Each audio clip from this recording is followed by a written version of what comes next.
MotorWeek is made possible by TireRack.com, RockAuto.com, State Farm, and WeatherTech. Well, hello and welcome again to MotorWeek. We're glad to have you with us. In European car circles, the term GT means Gran Turismo or Grand Touring, and it signifies endurance. In America, GT just means fast. And no performance cars have stayed more true to the American GT creed than those from Ford. From the ever-evolving Mustang GT to the reborn Ford GT, these steeds are built for speed. So let's grab the reins and let them run.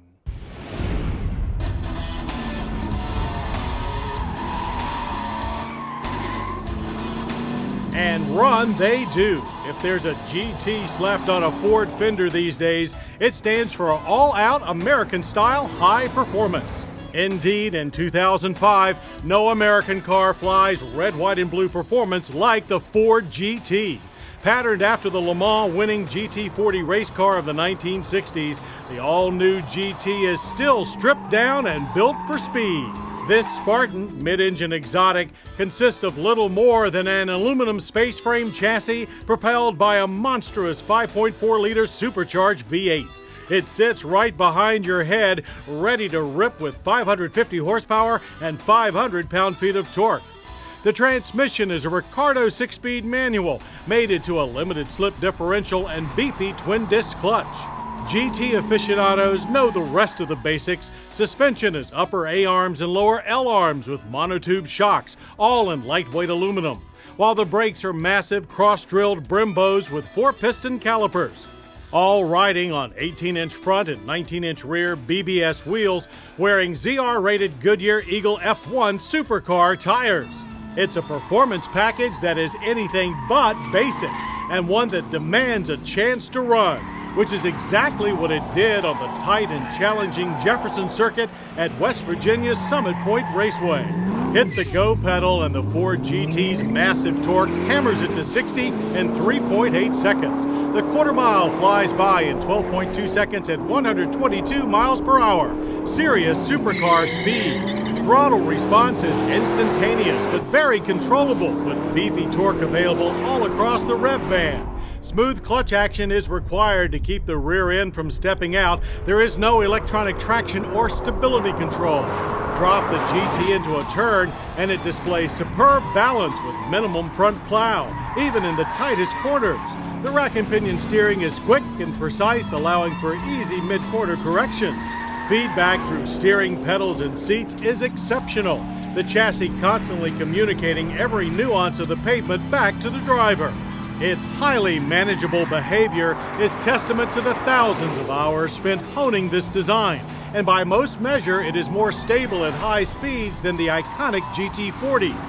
The brakes are also perfectly matched, delivering fierce stopping power but with excellent feel and control. It's a breathtaking driving experience, one that any driver would savor. But with a manufacturer's suggested retail price of $143,345 and real-world prices sometimes pushing $250,000, only a few will ever get that privilege. It was a thrill equal to the best European exotics and then some. Fortunately, there is another GT that is much more affordable, the Mustang GT. From our earlier test, it's clear that the all-new 2005 Mustang GT offers more of everything that we've always savored in America's original pony car. And that includes the return of something that we've really missed, namely the classic Mustang long hood styling. Those classic looks are wrapped around a tight new chassis that offers both modern levels of rigidity and a multi-link update of Mustang's traditional solid axle rear suspension. And in true GT fashion, a big V8 engine. But here too, Detroit iron has evolved with the times.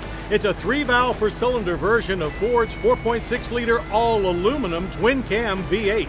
It's not the GT supercharged monster, but with 300 horsepower and 320 pound-feet of torque on tap, it's still serious American muscle. Manual and automatic transmissions are available, both with 5 speeds. We naturally gravitated to the manual. And that's the combination that we use to put the Mustang GT through its track-style paces at Savannah, Georgia's 2-mile Roebling Road Raceway. To say that we had a blast is an understatement.